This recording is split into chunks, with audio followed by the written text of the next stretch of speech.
ઉનાના કાપડ ગામે બીજા દિવસે પણ ડિમોલેશનની કામગીરી યથાવત। બસ સ્ટેન્ડ વિસ્તારમાં ધંધાર્થીનું ધંધો ભાંગી નાખતું તંત્ર, 4 બુલડોઝરથી ગૌચર જમીન ખુલ્લી કરાઈ। પીએસઆઈ સુરેશભાઈ બોરીશા પોલીસ સ્ટાફ સાથે ખડેપગે। એક દુકાન પાડવા માટે તંત્રને 2.5 કલાક રાહ જોવી પડી કેમ? ઉનાના કાપડ ગામે 2 દિવસથી તંત્ર દ્વારા બુલડોઝર ચલાવવામાં આવી રહ્યું છે, ત્યારે આજરોજ ઉના તાલુકા પંચાયત કચેરી સ્ટાફ, પોલીસ સ્ટાફ, તલાટી, મંત્રી અને આરોગ્ય વિભાગ સહિતનો સ્ટાફ સ્થળ પર હાજર રહી ગૌચરની જમીનો પર દબાણ હટાવવાની કામગીરી હાથ ધરી। બસ સ્ટેન્ડ વિસ્તારમાં પાનના ગલ્લા, સ્ટેશનરીની દુકાન અને ફેબ્રિકેશનના કારખાના બનાવેલ દુકાનો તોડી પાડી। Harshad Vadher, the mirror news, Una.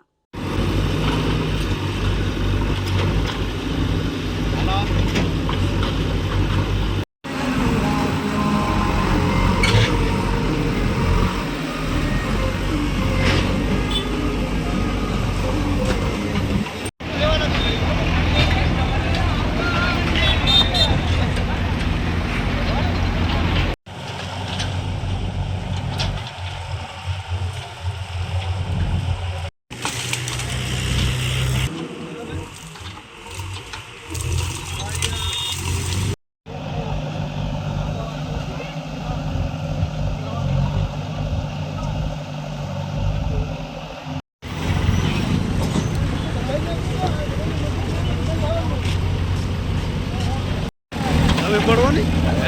તમે પડવો?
મરી ગયા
હું છું ક્રુઝિન સિંઘાનિયા। આપની આસપાસના સત્ય સમાચાર જાણવા માટે જોતા રહો ધી મિરર ન્યૂઝ અને હા, લાઈક અને સબસ્ક્રાઇબ કરવાનું ભૂલતા નહીં। Thank you.